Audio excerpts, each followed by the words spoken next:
নমস্কার বন্ধুরা, কিছু পরিচিত ভিজুয়াল বা দৃশ্যপট দেখাবো, যা আপনারা হয়তো দেখেছেন বা আপনারা অনেকে হয়তো ভুক্তভোগী।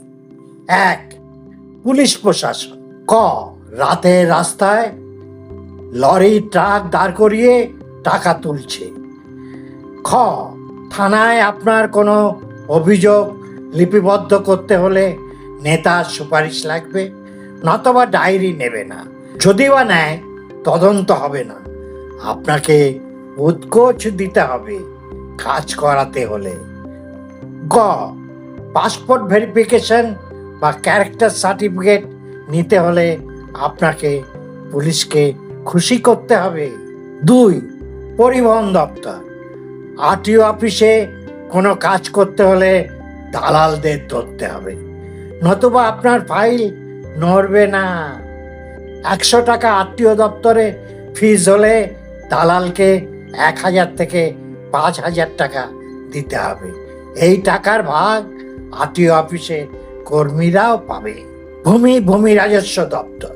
দলিলের কপি, নামপত্তন বা জমির চরিত্র বদল যাই করতে চান, দালালকে ধরতে হবে, নতুবা কাজ হবে না, আপনি অফিসে ঢুকতেই পারবেন না। বেআইনিভাবে মাটি, বালি চুরি হয়ে যায়, বা সরকারি জমি জবরদখল হয় বা বিক্রি হয়ে যায়, ভূমি রাজস্ব দপ্তর কিছুই জানতে পারেন। আপনি কি বিশ্বাস করেন এর ভিতর আছে বড় ঘোটালা? 4, পূর্ত দপ্তর, সেচ দপ্তর। ঠিকাদাররা নিম্নমানের কাজ করবে, বর্ষা এলে রাস্তায় পিচ উঠে যাবে, নদী বাঁধ ভেঙে যাবে, পরিবর্তে ঠিক জায়গায় কাটমানি পৌঁছে দিতে হবে, এটাই দস্তুর। 5, সরকারি চাকরি। টাকার বিনিময়ে সরকারি চাকরি বিক্রি হচ্ছে। টাকার বিনিময়ে মৌখিক পরীক্ষায় বেশি নম্বর দেওয়া হয়, মেধা অবহেলিত হয়। এই কাজে ফার্স্ট বয় পার্থ। 6, পুরসভা পঞ্চায়েত দপ্তর। জন্ম সার্টিফিকেট থেকে মৃত্যু সার্টিফিকেট, জলের লাইন বা বাড়ির নকশা অনুমোদন করতে হলে ঘুষ দিতে হবে। পুকুর, ডোবা, নদীর পাড় বুঝিয়ে বহুতল নির্মাণ হচ্ছে, কেউ দেখতে পায় না। প্রমোটাররা বাড়ি নির্মাণে জমি ছাড়ের নিয়মকে বুড়ো আঙ্গুল দেখিয়ে বহুতল তৈরি করছে বা বেআইনি নির্মাণ করছে, হচ্ছে বিশাল অঙ্কের লেনদেন। সরকারি আধিকারিক, রাজনৈতিক নেতা ও প্রমোটার সকলে লাভবান হচ্ছে। সুজিত, সব্যসাচী, জাহাঙ্গীর, শাহজাহান, শওকতরা এই লাইনে কৃতি ছাত্র। পৌরসভার কাউন্সিলরদের দক্ষতা বিশ্বকে তাক লাগিয়ে দিয়েছে। যে রাজনৈতিক দলই ক্ষমতায় আসুক, তাদের মিটিং মিছিলের খরচ এই প্রমোটাররাই যোগান দেয়। বর্তমানে সৎ প্রমোটার বা ঠিকাদার বলে অভিধানে বোধ হয় কোনো শব্দ নেই। 7, আদালত। আপনার মামলার তারিখ তাড়াতাড়ি পাওয়ার জন্য আপনাকে উৎকোচ দিতে হবে, নতুবা আপনার মামলা ঠান্ডা ঘরে চলে যাবে। এইভাবে সারা দেশে কোটি কোটি মামলা অমীমাংসিতভাবে ঝুলে রয়েছে। নিন্দুকরা অনেকে বলে যে মামলার ফল টাকার বিনিময়ে তৈরি করা যায়। এসব সত্যি কথা বললে আমাদের আরশোলা বা শহুরে নকশাল বলে দেখে দেওয়া হবে। 8, ব্যাংকে। আপনার লোন চাই, ব্যাংক আপনাকে দিনের পর দিন ঘোরাবে, আপনি ক্লান্ত হয়ে যাবেন, তখন ঘুষের প্রস্তাব আসবে। টাকা দিলেই লোন মঞ্জুর হয়ে যাবে সহজে, আর নীরব মোদিরা সহজে ব্যাংক থেকে কোটি কোটি টাকা লোন নিয়ে দেশ থেকে কেটে পড়বে। 9, কলেজে ভর্তি। ইউনিয়নের নেতাদের টাকা দিলেই সহজেই আপনার ছেলে বা মেয়ে কলেজে ভর্তি হতে পারবে। মেয়েদের ক্ষেত্রে ইউনিয়নের দাদাদের একটু আবদার বা খুশি করলেই ভর্তির পথ আরো সহজ হয়ে যাবে। ডাক্তারি প্রবেশিকা পরীক্ষার প্রশ্নপত্র লাখ লাখ কোটি কোটি টাকায় বিক্রি হয়ে যায়। 20 লক্ষ পরীক্ষার্থীর পরীক্ষা বাতিল হয়, ছাত্রছাত্রীদের ভবিষ্যৎ অন্ধকারে ডুবে যায়। সিএবিএসসি 12 ক্লাসের প্রশ্নপত্রের অনলাইন মূল্যায়ন প্রক্রিয়ার অস্বচ্ছতায় বহু ছাত্রছাত্রীর ভবিষ্যৎ অন্ধকারে ডুবে যায়। 10, গরিবের জন্য বরাদ্দ অনুদান। আবাস যোজনা বা কৃষক বন্ধুর মতো সরকারি জনকল্যাণমূলক প্রকল্পগুলো তৈরি হয় গরিবের জন্য, কিন্তু গ্রাউন্ড লেভেলে সেই সুবিধা পেতে গেলে একটা বড় অংশ কাটমানি হিসেবে চলে যায় সিন্ডিকেটের পকেটে। কাটমানি দেবার পর অবশিষ্ট অনুদানের টাকায় আর বাড়ির ছাদ হয় না। এই পরীক্ষায় পঞ্চায়েতের মেম্বারদের সাফল্য বলার মতন। 11, খাদ্য দপ্তর। রেশন কেলেঙ্কারির কথা সবাই জানে। এই বিষয়ে বালু পিএইচডি করেছে, ছেলে খুবই ভালো, দিদি বলেছে।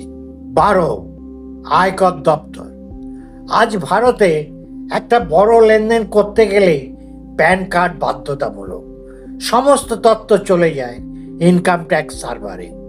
এটা কি বিশ্বাসযোগ্য যে আয়কর দপ্তরের কৃত্রিম বুদ্ধিমত্তা এআই বা সিস্টেমের কাছে কোনো খবর নেই যে একজন ব্যক্তি যার 10 বছর আগে সাইকেল চড়ার যোগ্যতা ছিল না, সে আজ শত শত কোটি টাকার সম্পত্তির মালিক?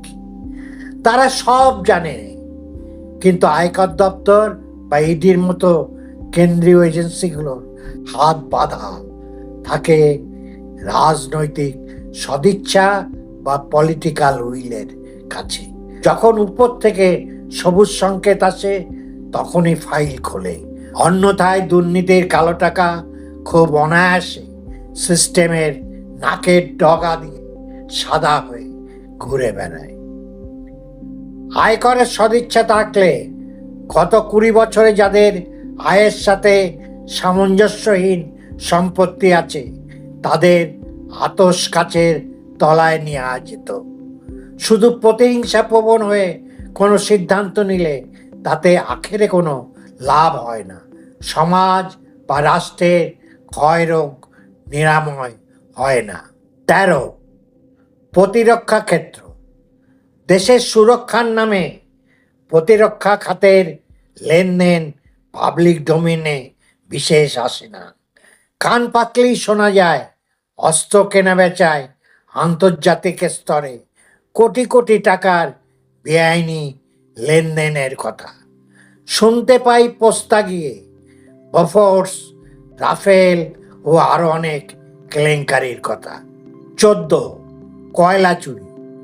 অবৈধ কয়লা খাদান, কোটি কোটি টাকার বেআইনি লেনদেন সবাই জানে, কেন্দ্রীয় সুরক্ষা বাহিনীর কর্মীরা কিছুই দেখতে পায় না।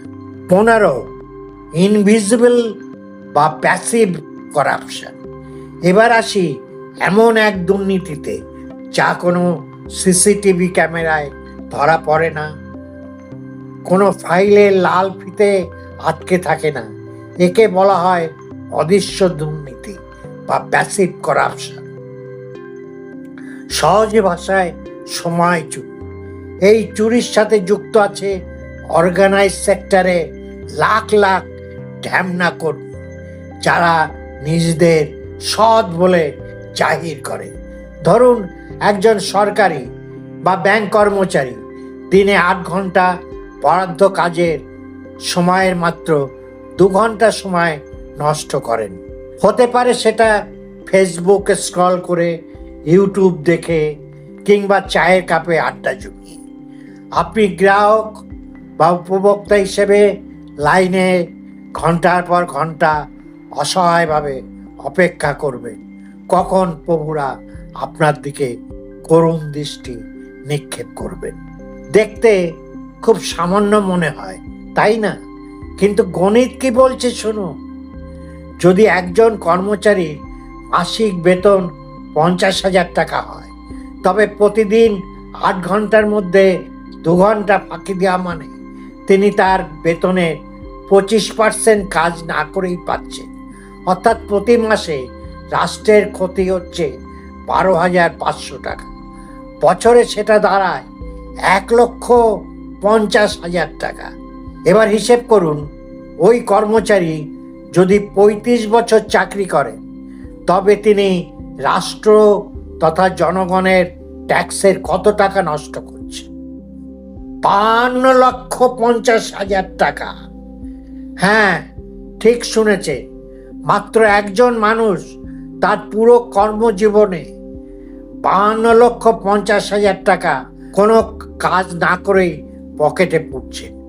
এবার ভাবুন, একটা অফিসে যদি এরকম 10 জন কর্মচারী থাকে, তবে সেই এক অফিস থেকেই সরকারের ক্ষতি হচ্ছে 5,25,00,000 টাকা। আর সারা দেশ মেলালে এই লোকসান কত হাজার কোটি টাকা হতে পারে তা ভাবার দায়িত্ব আপনাদের উপরই ছেড়ে দিলাম। ঘুষ নেওয়া যদি অপরাধ হয়, তবে জনগণের টাকায় বেতন নিয়ে কাজ না করাও এক বিরাট অদৃশ্য অপরাধ। ভারতের স্বাধীনতার পর থেকে আজ পর্যন্ত কোনো রাজনৈতিক দল এই সমস্ত প্রশাসনিক দুর্নীতির বিরুদ্ধে ব্যবস্থা নেবার সাহস দেখায়নি। ক্ষমতায় রাজনৈতিক দলের পরিবর্তন হয়, কিন্তু এই প্রশাসনিক দুর্নীতির ব্যবস্থা অপরিবর্তিত থাকে।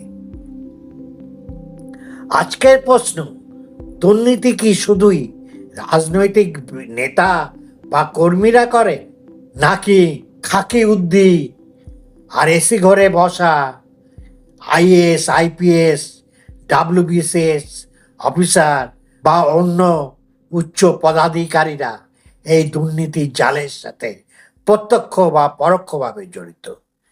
এই আধিকারিকদের হাতে কর্মীদের বিরুদ্ধে ফাঁকি দেবার বা ঘুষ নেবার জন্য ব্যবস্থা নেবার ক্ষমতা আছে, কিন্তু আধিকারিকরা ইউনিয়নের ভয়ে এবং নিজের ভালো মানুষের ইমেজ বজায় রাখতে ও পরবর্তী পদোন্নতি পথ মসৃণ রাখতে ঝামেলায় জড়াতে চান না।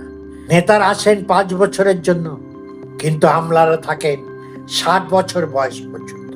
তাই যতক্ষণ না এই পার্মানেন্ট এক্সিকিউটিভ বা সরকারি অফিসারদের জবাবদিহিতা নিশ্চিত করা যাচ্ছে, ততক্ষণ শুধু নেতা বদলে এদেশের দুর্নীতি বন্ধ হবে না। নেতা এবং আমলার এই যে অশুভ আতা, এটাই ভারতের সাধারণ মানুষের পেট দেওয়ালে ঠেকিয়ে দিয়েছে। আপনি কি মনে করেন? কমেন্ট সেকশনে আপনার মতামত জানান। ভিডিওটা ভালো লাগলে লাইক করুন ও বন্ধুদের শেয়ার করুন। যারা এখনো পর্যন্ত আমার চ্যানেলটি সাবস্ক্রাইব করেননি, তারা চটপট সাবস্ক্রাইব বাটনটি ক্লিক করুন এবং অল নোটিফিকেশন বেলটি বাজিয়ে দিন, যাতে আমার পরবর্তী ভিডিও আপনাদের কাছে সময় মতো পৌঁছে যায়। দেখা হবে পরের ভিডিওতে। ততদিন আপনারা সবাই সুস্থ থাকুন, ভালো থাকুন, আনন্দে থাকুন।